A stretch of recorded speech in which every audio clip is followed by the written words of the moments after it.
Негизи биринчиден эле ошо мына бизде эми жасылча турат, помидор, жасылчанын болгарский деген түрлөрү турат. Мына ушулардын гибридтери бар. Ал гибридтер деген уже бир эле жолу колдонулса, алардан урук алынбайт. Себеби аларда баардыгы энелик гүлдөр болгон, аталык гүл жок. Мына сорттордо, мына бул сорттордо булардан урук алсак болот. 1 жыл эмес, 4 жылга чейин алсак болот. Себеби бул быйыл биринчи репостта силер алып атасыңар, биринчи эгилиши. Экинчи, үчүнчү, төртүнчүсүнөн кийин албай каласыңар да, карып калат. Мына ошого чейин алса болот. Булар сорттор дейт. Эми ошол үрөндү кандай кылып алабыз? Кандай технологияда аласың? Ошон үчүн мына мисалы үчүн биринчи биз болгарскийден баштайлы. Мына болгарскийди дагы мындан алса болбойт. Мына булар вообще болбойт. Булардын даны 50% толу элек. Ошон үчүн мындан болбойт. Мында бир 10% толгон да, калганы толу элек. Ошон үчүн бул болбойт. Мындай толук пышкан болуш керек. Мында толук пыша элек. Болгарский толук пышканда мындай бозоргон жери калбайт. Бардыгы мындай ток кызыл болот дагы, муногу баягы бүдүр ала болуп калат. Мындай бырышып калат, бырышып. Мына ошондо гана урук алууга даяр болот.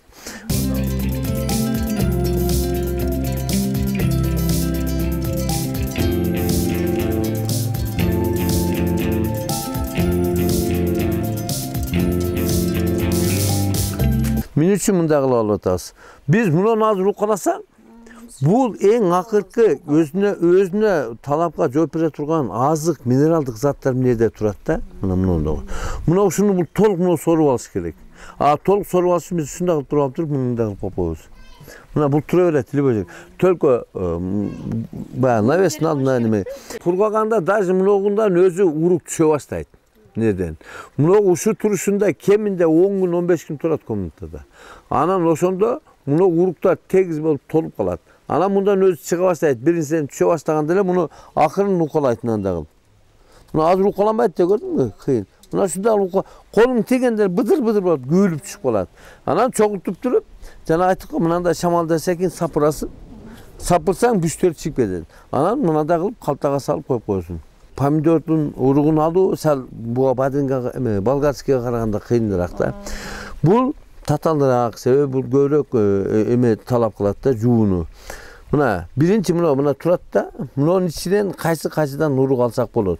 Мына буяк тандады, төлө тандады. Мунудан алсак болот, бул мени пишип турат. Мунудан алсак болот. Мунудан алсак болот. Мына жакшыраак пишип турат да. Мына ушулардан алсак болот. Мына чоң болуп менен булар сарала болуп турат. Көрүп турасыңар да. Булардан урук 50% жарактуу, 50-и жараксыз болуп чыгып калат. Пүч болуп чыгып калат. Ошон үчүн биз мына тандап алдык мунуларды. Эми мындан кандай кылып алабыз? Мында деле ошондой эле.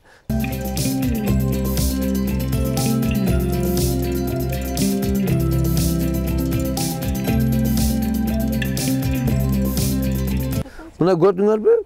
Мындай кылабыз дагы, мына булар эч кандай спорт этилген жери жок. Мындай кылып алабыз дагы. Биринчи очередь банка болуш керек. Мына банкага биз мына урукту салабыз.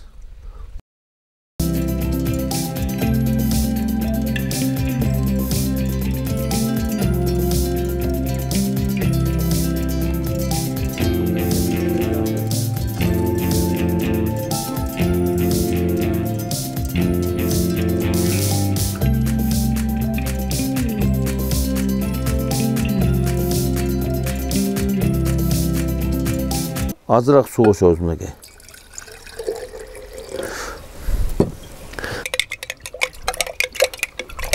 Sütka koyup koyuyoruz. Gölök öcerken, naveske öce, komnatın temperatürü şumança koyup koyuyorsunlar. Bu 3 sütkadayın bunu gelip bitip kalasan, bu en aldığında pomidorun urukları kalat, ortasında su ile olur. En üstü bunu et çeldin bar betine kalkıttağı pangdap kalat. Gede pangdap gider. Anan sizler 3 sütkadayın bunu alıp gelip durup sırası görüyorsunuz. Anan buna da barlaştırasınız dağı. Aralastırgandan bir yarım saat koyup koysanız bunu da. Yarım saatten tunuk. Anam bunu biz şimdi kılavuz, sekin töküp salavuz.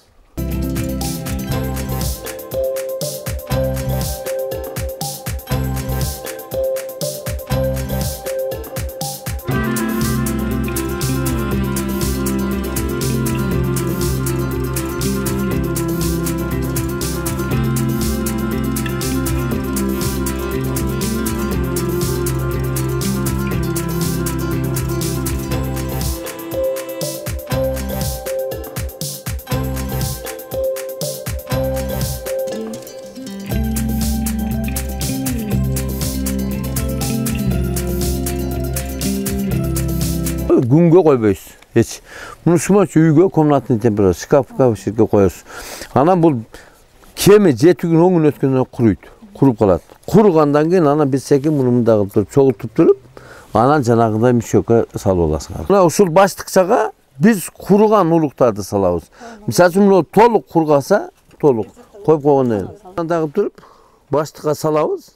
Мына.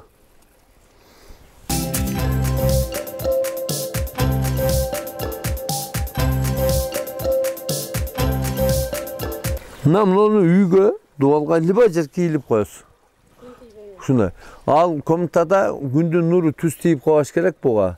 Анан кийин ошол комнатада от жагылып түтүн тийбеш керек. Бул уруктар 5 жылдан инжекция өтө жакшы болот. Бул канча көп турса ушундай боюнча ошончо сапаттуу болот.